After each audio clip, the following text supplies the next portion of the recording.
Guys দেখো আমাদের ম্যাচে পড়ে গেছে কিন্তু হোয়াইট 444। তো আমরা হোয়াইট 444 কে ধরার জন্য নেমে গেছি পিকে।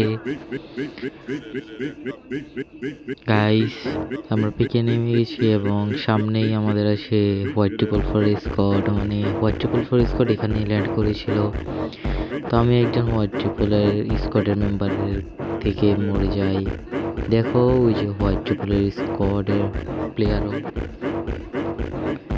তারপর আমরা ওকে খোঁজার জন্য আবার নেমে যাই পিকে, কিন্তু ওরা পিকে ছিল না, তাই আমরা বিমা শক্তিতে চলে গেছি। বিমা শক্তিতে যাওয়ার পর দেখলাম ওরা নাই। তারপর আমি কিছু লুট করার পরে চলে যাই কাটালস্টিয়াতে। দেখো এখানে কিন্তু আমরা মরে যাই এবং আমাদের টিমমেটও কিন্তু মরে যায়। আমরা হোয়াইট 444 কিন্তু মারতে পারলাম না গাইস।